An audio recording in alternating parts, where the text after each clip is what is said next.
here in North Carolina, my brother's house, back on this 48 Chevy truck, and unfortunately, while I was gone to Florida, I still haven't gotten those motor setback plates yet. So I'm going to start working on putting this S10, 88 S10 steering column and brake pedal assembly in this cab, and it's not very easy to do because it's kind of a, I'm putting a 1988 steering column and brake pedal assembly in a 1948 truck, so there's a 40-year difference between the two. So it doesn't just bolt in. It's not a simple process. But here is the brake pedal assembly out of the S10 pickup. So it mounts the firewall here, and this mounts to the bottom side of the dash, but I got to modify it. I'm going to remove the brake pedal assembly itself. I'm going to remove that so it makes it a little lighter, a little easier to maneuver around. I'm going to strip it down so I can paint it when I'm done too. But I got to make modifications to it, and I will make the modifications, and I'll show you what modifications I've made. The first thing I got to do is I got to notch it right here. I got to notch this out so it fits in under the dash. So now I got to do that to start with and disassemble it. So that's that, and then Russ gives you this plate, and you can get it flat like this, or you can get it already welded, but this is how I got it from him. So I got to bend it and weld it. So it goes on the firewall, it goes with this flat portion here. If you notice, there's slots cut in it. So these slots are the bend marks. So you bend it 90 degrees one way, then you bend it 90 degrees the other way. And this part here, you don't bend at all. It sits flat on the firewall, and then the bottom portion and the side portions come out a little bit. That's why these slots are cut at an angle, so it can transition from being flat here to being out on the firewall here. So you got to put this on, you got to bend this, I got to bend this and weld it, and then I have to cut a hole in the firewall for this to fit, but I got to get the brake pedal put on there first so I know where this locates at, okay? So I got to do that first. Here's the column. The 88 S10 column. I got to do some work on it. It's got a broken wiper switch here, but I ordered a new one of those. That's no big deal. But the thing you got to do with it, I'll get it up here, you guys can see it. Make sure you can see what I'm looking at. So this is your collar that bolts to the firewall. There's a weld all the way around that. You got to very, very carefully. He recommends you just sand it off with a grinder, but I think I can probably use my grinder on it and get it off there pretty well. You got to sand it. You got to cut this weld so it rotates, and then you got to grind the weld flat so you can slide it back, because you got to slide it back about a half an inch further than where it's at now. So, but once I get that done and I slide it back and I get the brake pedal assembly installed, then I can figure out the distance between this and the firewall, and that way I'll know where to put that. So once I get all that mounted up, I get a hole cut in the firewall, I can mount it here and then slide this down, and I'll know where to locate that on the firewall. So let me get that stuff done, and then we'll keep working on this, and I'll show you how this works, all right? So let me get started on that. We'll get all that stuff modified and get it ready to bolt on, and then I'll keep making videos on how to do that, all right? I'll be back in a little bit to show you how I got it done, what I got done on it so far.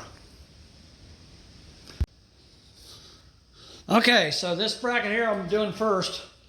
So basically it's got these slots cut in it, so you can buy these brackets either welded or not. He sent me this one not welded, so I got to weld it myself. So basically what you do is you want to bend it wherever the slots are at. And I got to make two bends. So I got to bend it here, and then I got to bend it there. And 2 spots there and 2 spots here. You always want to go to the inside one first. And once you get the inside one bent, you want to go ahead and tack weld it in place so it doesn't move. And then you can bend the second one, because if you try to bend the second one with the first one not welded, you're not going to get it right. So I'll show you how to do that. So you put it in a vise. I'm going to clamp the vise to where it's right below this inside slot right there. See that inside slot? Clamp it right there. I'm going to clamp it in there, and I'm going to try to center the vise over the part that's hell, I forget.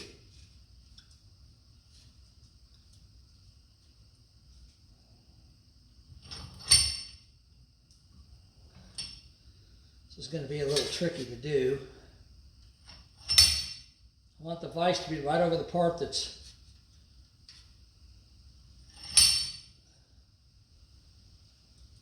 I'm bending. Come on. Trying to get it clamped down. Clamp it pretty tight so I don't want anything else to move. Let me show you real quick what it looks like before I bend it. Well, that's what it looks like. So I got, if you look here, I've got the bottom one here clamped on the vise. You can see the slot right there? You can barely see it. So now if I start to bend it, see the slot? See how it's bending? Kind of opening up that slot a little bit. So you want to get a 90-degree bend in that. There you go, see, just like that. So that's how that works. And then I gotta weld that so it doesn't move, and then I'll have to bend the other one. All right, let's keep going. All right, guys, sorry, my phone stopped on me. I didn't realize it did.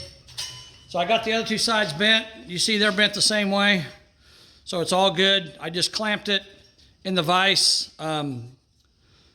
So this slot was just showing like the other two, and then I just bent the whole thing down. Sorry, I'm too close. I bent it, so this slot was just barely showing, then I bent this part down, then I bent this one down. And then what I did is I took, while it was clamped in the vise, I took a small hammer like this, and when it was clamped in the vise, I moved it to one side, and then I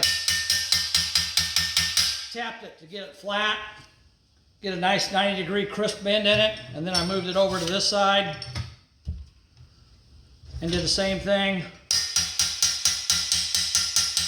Just so I get a nice crisp 90-degree bend, okay? And then when I was done with all that, I set it up so I could weld it, and then on this long, especially on this long slot here, when you bend it, it tends to open this gap up. So I just took my hammer,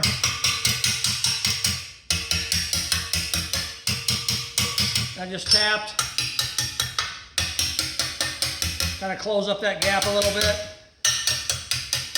That way it's easier to weld, so I got less of a gap to fill. So now let me get the welder set up here and we'll get this welded. All right, I'll be right back. All right, guys, I got this thing welded. All right, I got it tacked, I should say. So I've tacked it. These little side ones, I tacked it in 5 places on either side. And I put one on both ends just because it would make it stronger there. And then this one here, I put what? 1, 2, 3, 4, 5, 6, 7, 8, 9 tacks on that. You want to put a lot of tacks on it because when you bend, when you're bending something this close, this far away, that close, whatever, you don't want this to move. So you want to put a lot of tacks on it. And then when I'm done, I'll go back and I'll fill in between each tack. So that's step 2 is to get that done. Now we got to bend this the opposite way. So let's do that. So again, we're going to clamp it in the vise. Make sure you guys are in the good position here. I'll move you a little bit so you can see a little better. There we go. All right. I'm going to clamp it in the vise, and I'm going to clamp it so the second slot is showing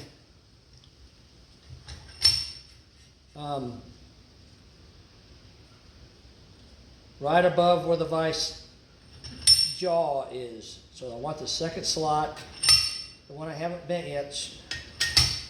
Oops, I'm going the wrong way, ain't I? Come on, Dave, wake up. It's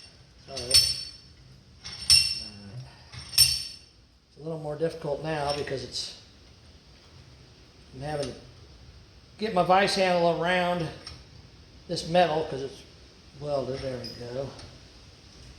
And I like to tap it down so that slot is just barely showing right above that. Okay. And then again, we're going to go and bend another 90 degrees.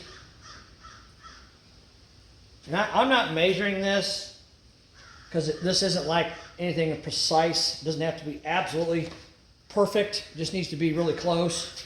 And you can pretty much eyeball it and see how close it is. You know, and I can always put it back in the vise and move it before I weld it to get it. All right, so that's the first bend. You see that? So that looks like that. So that's bend number one. Then we got to do the side pieces the same way. Now you remember these side pieces, they're going to be at an angle because it sits flat here and then it's got this little lip here. So you're going to bend these at an angle. And I'm going to put, because it's so close to this end, I'm going to put my vise, more of my vise on this side of the slot than on this side of the slot. I'm going to clamp that in place.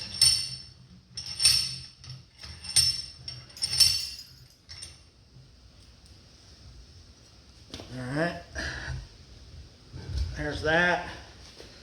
Now bend this one. Hopefully it'll bend all right. This one here's a little tricky because it's so close on that one end. All right, and I'm gonna, while it's in the vise, I'm gonna take my hammer and I'm gonna tap it down because I can see. Here, I'll just show you guys. All right, see. Right down there. See how this slot's opened up in the middle? See how much it's opened up? So I'll take my hammer.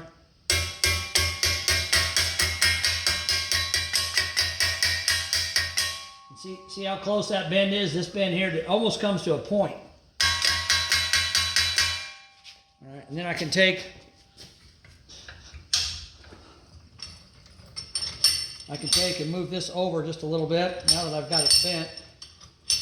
And I can clamp it back down like that, and then this square hammer is kind of nice for that. It works really good to fit in those corners. Like that. Okay. I guess I don't need to whip that out that much. All right, and then this one here, you can see me do this one from where you're at there. Oops, wrong spot, Dave. So again, this one's going to be angled because the slot's angled. And I'm going to put more, you can see the slot starts from here and goes to there. So I'm going to put quite a bit more of the anvil, the vise jaw on this side of the slot than I am on this side. I'm going to put a little bit on this side because I want this piece to bend too. But I'm not going to put a ton of it. Okay, there's that. All right, now we got to bend this one. So you guys could see what I'm doing here. Oh yeah, you got a really good view there. Move it down just a little bit so you can see it. Well, actually when I bend it, it's gonna, let me back off just a smidge here so you can see just a little better. There we go. All right, again, my slot, you can see this is angled downward because them two slots, if they went any further, they'd actually touch down here. That's why he makes them so short. So it's this end here, you got a lot more metal to bend than you do this end. So I got more of the clamps jaws on this side than I do on this side. All right, so let's bend that one. Wait a minute. Yeah, that's right. I was about to freak out. I thought I was doing it wrong. And then again, I'm going to take my hammer on the back side.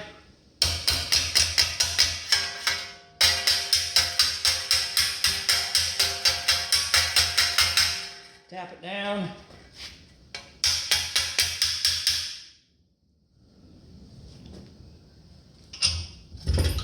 Open up my vise jaws and slide this over just a little bit. And then I'm going to tap this corner down here so I can get it square.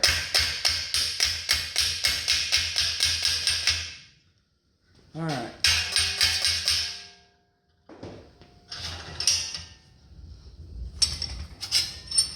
There we go. That's what that looks like after you're way too close. Come on, baby. All right, there we go. So that's what it looks like after I got the bends in it. Now I got to go back and weld these. And I think I'm probably going to weld all this from the back side because it's going to be harder to get in here with a grinder, or impossible to get in here with a grinder to clean that up. So if I weld it from this side, my nice smooth weld will be out here on this side, And then this side here, I can clean up with the grinder. So because I can get to that with my grinder. So let me get this welded up, and then we'll take a look at what it looks like when I'm done. All right, so let's set that there. All right, I got to move you guys out of the way because I got to do some welding. So I'll be right back.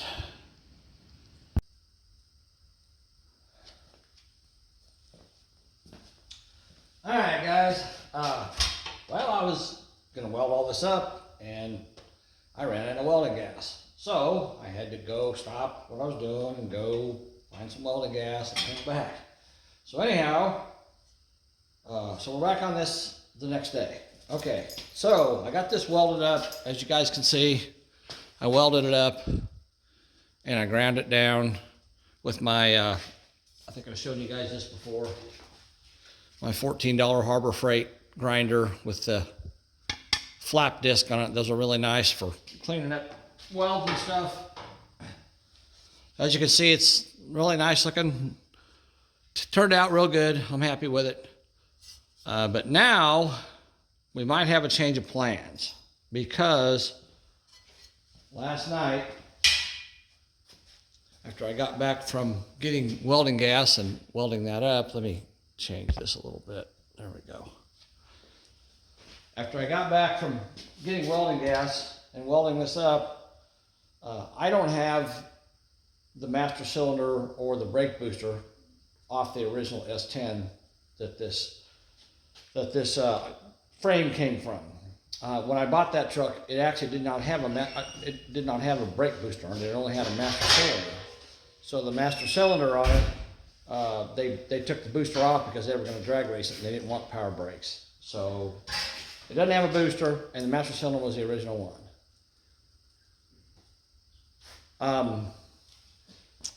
Hold on a second. Oh, hey guys. So my brother just informed me he's going to back out his 67 RSSS. So let's stop for a minute and take a look at that. Got a ZZ 427 in it, big block, the one I put the motor in. Pretty badass car. Let's check it out.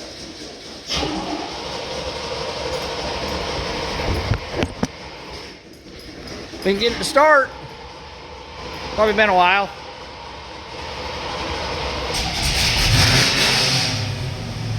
There.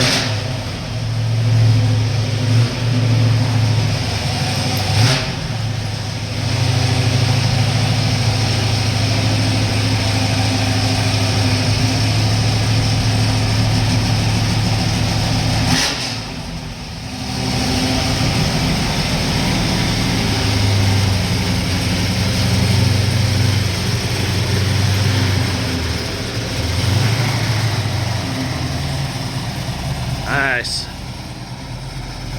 That's a beautiful car right there, guys. ZZ 427, Tremec 5-speed in it. 12-bolt posi rear end, Kragers. The funny thing is he had the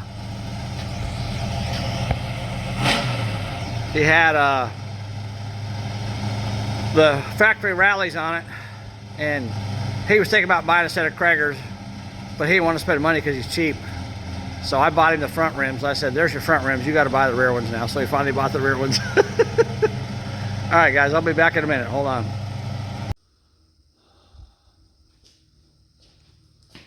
All right, guys, so we had to move some things around because my brother's working on a 64 Spitfire that he's putting together, and we put the body on the frame on it. So we moved it onto the lift because I'm not needing the lift right now. I'm just doing these brakes. So let me get back to where I was. So what I was saying before I stopped to help my brother, I got this bracket welded up, but I don't know that I'm going to need it. And let me show you why. I'm not sure how this is all going to turn out now because we've kind of switched gears here. But let me find this. So this, for you guys that are familiar with this, this is your factory master cylinder, all right? And in the 1980s, when they started making master cylinders like this, I absolutely hated them. They're so ugly. They got that plastic reservoir that's just gross looking. And to me, that does not say hot rod or rat rod or whatever you want to call it. That says ugly. It's cheap and ugly is what it is. Instead of making the whole thing out of metal, they made the bottom out of aluminum, made the rest of it out of plastic because they're cheap, and they wanted to cheap out on it, and it looks cheap. It looks chintzy. It looks horrible. So we're not going to use the factory booster or the factory master cylinder. Here's what we're going to use. I spent hours last night trying to find this, and I finally found this really cool setup. I'll just show it to you. So this is sold by Automotive Accessories, for you, for less, $250 basically. But I like it because it's an 8-inch booster. Let me show you a better picture of it here. It's an 8-inch booster with a master cylinder and the proportioning valve. This is made for disc brakes because this truck has got 4-wheel disc brakes. But it's all chrome. It's got the pedal with it. It's got everything. I don't think it has a brake switch, but I can modify it to accept a brake switch. That's not a big deal. I can do that. But anyhow, I just like it a whole lot better. It's really nice looking. So I had Bo buy that. It's getting sent to his house, and I'll pick it up and put it on here. It's going to look way better than that ugly factory thing. And this is the factory boosters are, I think, about 11 inches. This one here is 8, so it's a lot smaller. It's going to look nice, and it bolts directly to the firewall. The one thing it doesn't have is the factory bracket bolts to the firewall and to the steering column, the bottom of the dash. So I may have to add brackets to this to go up to the dash to give it more rigidity, but it's just a piece of metal. I can do that, no big deal. But anyhow, that's what we're going to use. But I want it to mount in the same location as the factory one does. So I'm going to go ahead and modify this factory bracket so you guys can see how it's done. And I'm going to temporarily mount it up so I can get my holes, my bolt holes alignment right to be able to mount this master cylinder assembly where that one's going to go, that one right there. All right, so let's look at it real quick. So in order to make this fit on a 48 Chevy truck, first thing you need to do with it, you need to make a cut on it. So this is in your way of sitting in the dash. You want it to sit flat. This part here will sit flat against the bottom of the dash. So you need to notch it. You need to cut about a half an inch past this opening here. I didn't measure it. I just kind of guessed. And it doesn't have to be perfect. You may have to cut a little more. You may have to cut a little less. But I'm going to cut it there. And if I need to ut more, I can. But I want this flat portion here to sit up against the dash. And then these holes here, you have to elongate them a little bit. You want to move them back about a half an inch because you're moving the steering column a half an inch if you use that plate that I showed you guys earlier. If you use this plate, when you put it in there, it goes in there just like this on the firewall, okay? So you're moving your steering column in that much right there. So you're moving in about a half an inch. So you need to move your mounting holes here so the steering column still mounts up to this bracket. If you're using this bracket, you need to elongate these holes by another half an inch. So what you can do, you can just mark a half inch back and then drill a small hole, pilot hole with a drill, and then use a bigger drill to drill a half inch hole, or that's probably a 3/8 hole, but use a bigger drill to drill a 3/8 hole to move that slot back. Or you could weld it up and just grind it down and then drill it like that too. But I'm not gonna modify that because I'm not gonna use it. All I'm gonna do is cut this so I can get this to fit in there, and I'm also gonna take the brake pedal off so it's not as heavy. So let me do that, and then we'll get back to you guys and show you where it's at. All right, I'll be right back.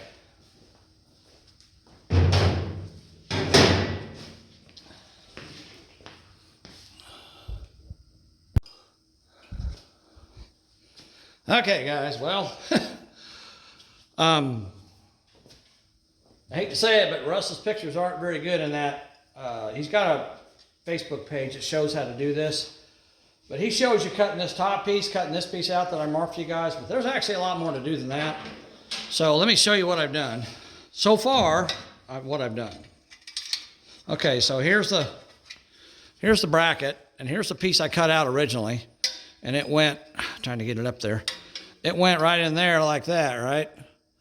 Well, I ended up going all the way back to where this sloped area meets the bottom. I cut it all the way back, so I've cut it back another inch further than what it looked like in the picture. So I've cut it all the way back to there. And then I found out that you actually got to cut the sides too, because they hit the dash. This side here, the dash curves up right where this tab's going to sit. And this is in the curved area, or curves down, I should say. And this is right in the area where that's going to hit. So now I got to cut, obviously I don't want to cut that, but I'm going to cut this section here out so that sits flat. So basically I'm just going to have a tab sticking out on both sides, a tab sticking out over there. That's all I'm going to have. So, and I'm going to cut that off too, because I don't need that. And then also up here in the front corner, there was this little piece here that went right there like that. And I ended up cutting that off too, because I don't need it and I don't want, this sticking out. So I cut that off, cut that flush. And I guess if I'd have known, I could have cut it off when I cut this section out, but I didn't know I needed to cut this section out until I got to look at the pictures closer. So you also got to cut those two sections out. So let me cut those out and then I'll get back with you guys. So we'll keep working on that. All right, hold on. All right, guys, I got this bracket here modified. It's heavily modified now. So let me show you what the finished product looks like. So basically, when you cut this off, I've only got maybe 3/4 of an inch left here, but I noticed in the pictures that Russ had, this hole where this one looked like it was smaller. So I'm sure different years of trucks, mine's an 88, if you got like a 92 or 95 or whatever, it may have a completely different bracket than this. I don't know. But this is an 88 bracket. So I've got about 3/4 of an inch there. Like I said, I cut it to where this angle meets this flat. I cut it all the way back to there. And then of course I cut this side off, cut that side off, and I cut that little tab that was down there. And I rounded all my corners and cut the flashing off them so I wouldn't be cutting my hands. So anyhow, that's what it looks like, the finished product. Now we got to go into the dash and let me show you how that looks. I'll get you down here. I may have to take you off the stand. I don't know. We'll see what we can do with you on the stand. If I can get you in there or not. I don't think it's going to go down low enough. No, not really. Okay. All right, let me get you in here so you can see what I'm talking about. Okay, so basically we want these two tabs, at least on my truck. Now these trucks, they have a offset steering wheel from the factory. So the steering wheel's offset, I believe, to the inside a little bit. So I made a filler piece to put in there to fill that in. Yeah, you can see the original mounting hole. So this is center line. I measured from there over to there and marked my center, and then I also measured from here to there and marked my center to make sure it was right. And then I came down a little bit.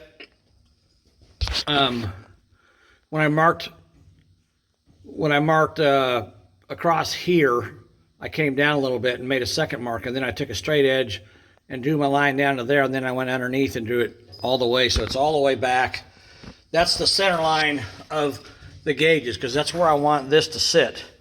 This is 5, and from the center of that to the center of that's 5 3/4 inches. So then I went underneath, and you can see where I came out 2 3/8 of an inch either way, and marked so that I could put those lines, that line and that line, on the center of these slots. And again, if you look at this one, remember I told you the dash is curving down. See the curve right there? And I'm right on that curve with that line. You can see that, right on that curve. So it's really close to it. Okay, so let me crawl over to here. And again, I did not... Where's that other piece at? What did I do with it? Uh-oh. Oh, here it is. I have not cut this into the firewall, because I don't know if I'm going to need this or not with that chrome assembly or not.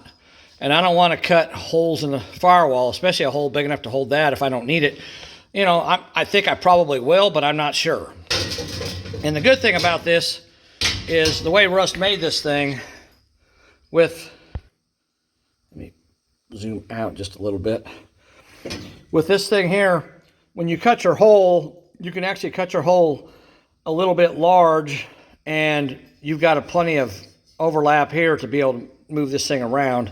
You know, if you have to move it a little bit, of course you'd have to fill in the gap somewhere, but so you got plenty of ability to move that around once you get that plate put in. But here's what I did. I got to get underneath the dash here to show you guys this. So let me get myself positioned so I can show you. All right, I'm going to zoom out some more so you got better. Whoops, that's not zooming. Oh, yeah, it is. Okay, so there we go. All right, so I'm going to lay down underneath here and show you guys what I'm talking about. Bear's over there eating some chicken bones. He likes chicken bones, don't you, Bears? He can't hear anymore. He ignores me most of the time. Oh, he enjoyed his lunch. All right, let me get under here. So now I'm underneath the dash. This is going to be probably a little difficult to show you guys this, but I'll do my best here. I'm just trying to show you so you know how it works. Okay, I'm underneath here. So I'm going to take this bracket, and my notch that I've cut, it basically goes right up against, you can see it's touching the dash right there, okay? So if I line my bolt holes up, center my marks, there's that one, and try to show you that one. There's that one. So I got those pretty much centered, and I got my bracket. I'm trying to do this in one hand, it's not easy. Okay, there, that's better. So I got my marks pretty much centered on the hole. Okay, and then I go back here, and where the bracket meets the firewall, you can see I've got a little bit of a gap at the top. So if I put that cutout piece that Russ gives you, you put that in there, then it'll make the bottom tabs move towards the front of the truck, so it'll make the top tabs mount flush. But I also, you can see I'm kind of a little off there, so I think you probably have to bend that tab and that tab. You got to bend those two a little bit to get it to sit flat against the dash, but I'm not sure. So anyhow, that's how that sits. So what I did, I put that in position, and then I marked my 4 holes on the firewall, and there they are. They're marked. Now these holes in the back of this bracket, they're different. For some reason, they're different sizes. You can see they're different sizes. So I did the best I could with marking them, and of course they're kind of offset and kind of weird. You know, they're not. I thought this was supposed to be pretty much square, but it's not. So I'm hesitant to drill holes in my firewall because that new setup that I got this is probably a perfect square would be my guess. And I gotta look at the instructions on it and see if it's a perfect square. I think it is. But you know, once I get one hole marked, then I can get the others pretty close. But as you can see, also I'm in the groove, the strengthening rib here, and even the top one up there. I am the only one I'm flat is right here. So, you know, cutting that square piece out and putting it in there would be good for you guys that are using the factory brackets. So now I'm definitely going to help you. All right, let me flip around here. So from the steering wheel view, that is where my marks on my bracket line up. Now your marks may line up in a different spot if you got a different bracket, different year, you know, whatever. But that's where mine lined up. As you can see, they're not square. The ones on this side are higher up. So I'm not sure why that is. I mean, I unbolted that bracket from the truck, and you know, I haven't done anything with it since. So I don't know if they're that way from the factory or not, but it's definitely not square. So I got to get my other bracket. So what I think what I'm going to do is I'm going to take this bracket here.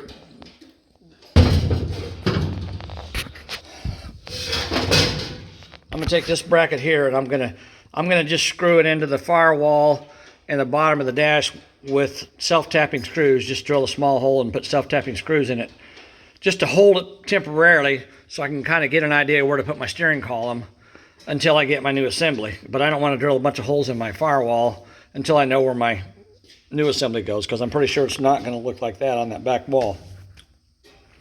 So let me get that put in there, and then I'm going to start getting set up to put that steering column in. All right, so I'll be back.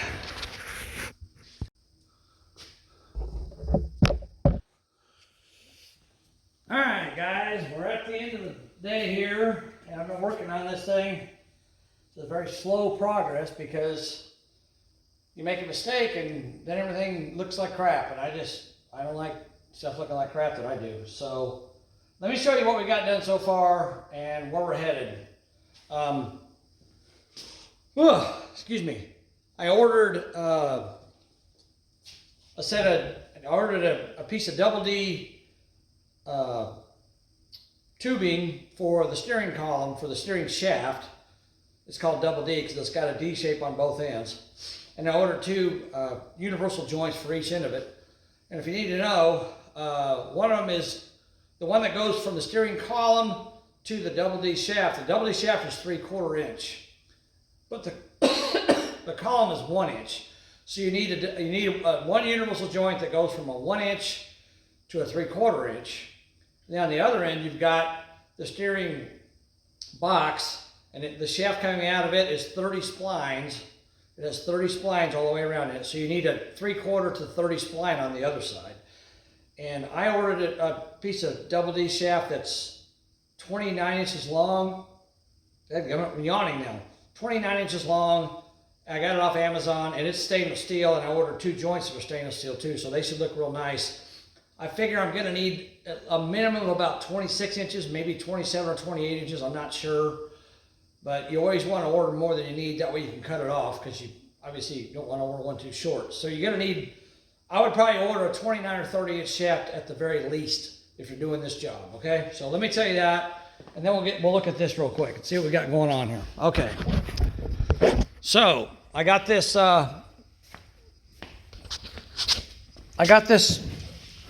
brake pedal assembly bracket, the S10 one. I got it temporarily bolted in place, and I wanted to do that so I could mark my firewall. I already showed you guys that. So that's in place. And then what I did, I told you that I found the center of between my gauges, all right, and then I ran that line down through there. And I talked to Russ, and he said he uses a broom handle, but I don't have a broom handle. So here's how I figured out where to put the steering column at through the firewall. So here's what I did. I took, this is a piece of just regular old pipe. My brother's got like a couple of clamps you use to clamp wood together, and I took the clamps off the pipe so they slide down the pipe. But I just got a plain piece of pipe. I rolled it on the floor to make sure it was flat and wasn't bent, and it's not. So then I came through the back of the cab. Let me get over here and show you what I'm doing. I came through the back of the cab right here, okay? And this is going to be a little difficult for me to do. You know what? Let me set up my camera, and then I'll show you what I did once my camera's set up. That way you can see a little better. Let me get my camera stand over here. And I think I can get you guys.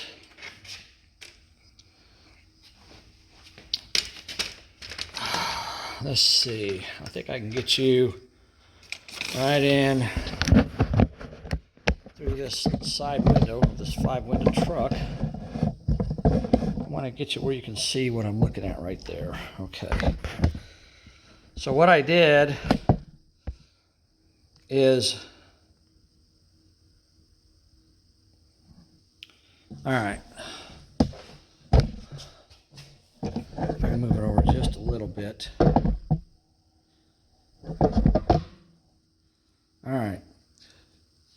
So what I did is I took a square like this, and I put it on that center line, on the passenger side of the center line, and lined it up on the bottom of the dash, and then I went down to where it contacted the steering column. I don't know how well you guys can see that, but it went down where it's went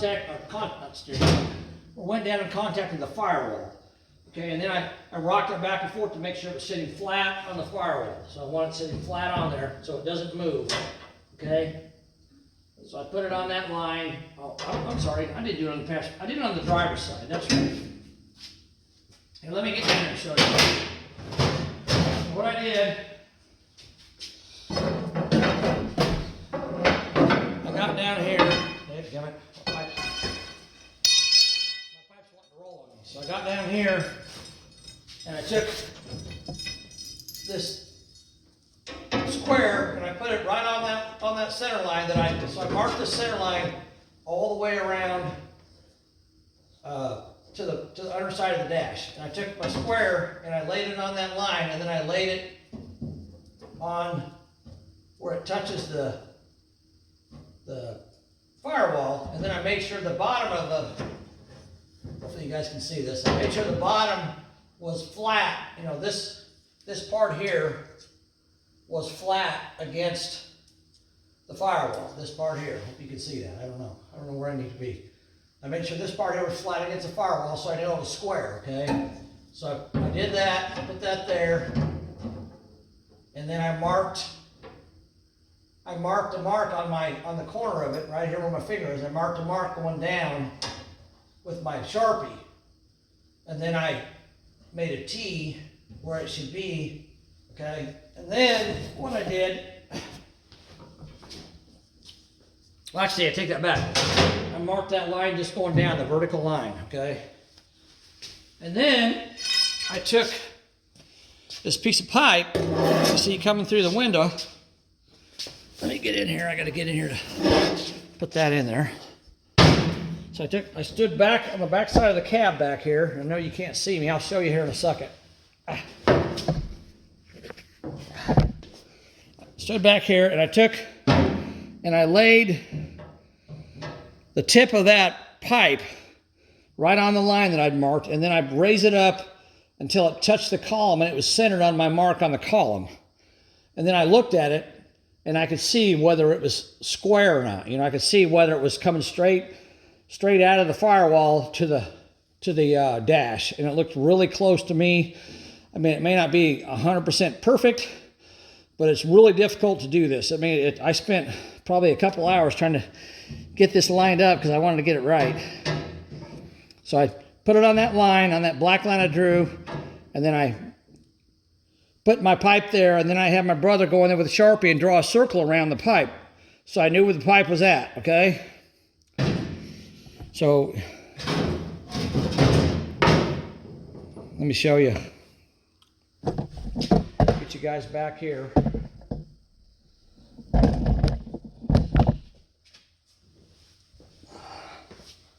Hold on a second. Zoom back out so you can see what I'm doing. So basically what I did, so you can see it from this angle, I stood back here, right here like this, right? I took this piece of pipe and I reached through the back window. And you know, you can use a broom handle. Broom handle will probably be easier because it's a lot lighter weight than this piece of pipe is. And like I said, I stuck it up against the firewall, and then I put it up there. I don't know if you can see that or not, but I put it up, probably can't, but I put it up. So this is where I was standing. This is the position I was standing in when I did that. And then I stood back and as far as I could, I eyeballed it to make sure it was square. And when I got it to where I wanted it to be, then I had my brother take a Sharpie and draw a circle around that pipe, okay? So then, after, I kind of wiped some of that off because I made other marks. I was trying to get them off and I wiped a lot of it away. But, so then once I got my vertical line in and my circle, I made a horizontal line right through the middle of it. And that's where I drilled my hole. So that's where I think the steering column should come out. Now this bracket, this bracket I'm not going to use for one, but I can move it up. You know, you can see it's moving. So, I mean, it's flexible right now because it's not attached to anything. So I can move it up to get the column in place. And I can trim it if I have to, but I'm not going to use that bracket anyhow, so it doesn't matter. Okay, and then on that Facebook page, he talks about your steering column here, okay? So you've got this collar that's welded to the steering column tube, okay? And what he tells you to do is take a sander like I have on my grinder that I showed you earlier today and very carefully sand this down. Well, what I did, because I've done this enough times, I know how to do it, I took a regular cutting wheel and I put it on my grinder, and I very, very carefully went around right on the inside of that weld. And I was if you're going to do this, you got to have a gentle touch. You can't press hard. And I just very gently went around, and I started cutting through this collar. And when I got where I thought it was cut all the way through, all the way around, then I took a chisel, and I stuck a chisel, or a punch, I should say. I stuck a punch in there on that edge, and I started tapping it. And as I tapped it, I could see a crack starting to form around there, so I knew I was really close. And wherever it wouldn't move, and I couldn't see a crack, I would grind it just a tiny bit more, and then I would tap it again, grind it a little bit more, and tap it again. And then I finally got the whole thing to break loose, and it slid out. And I got a little bit of a mark there where I ground it, but not much. And then I took my sander, put my sanding disc back on there, and I sanded it down. And then I moved this sleeve. It's a pretty tight fit on this column. Come on. It's hard to do this one-handed. All right, hold on a second. Let me set this phone down a second. Hold on.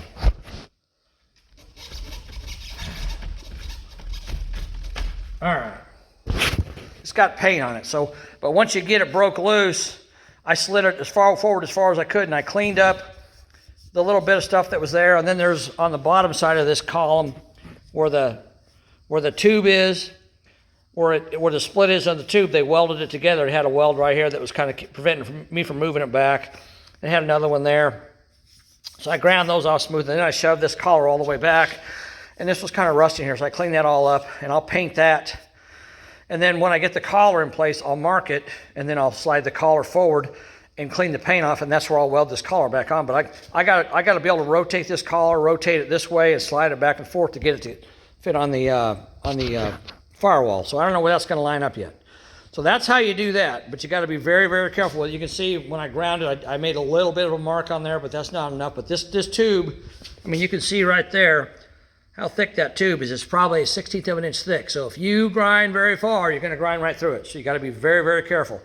If you're not very experienced with grinding, I would recommend you do what Russ says and just take a sanding disc like I had and just gently sand on it until you get it to break loose. But if you're good with a grinder, you can take a cutoff wheel, and it's a lot faster to go around the outside of that weld. You want to get right where the weld touches this collar.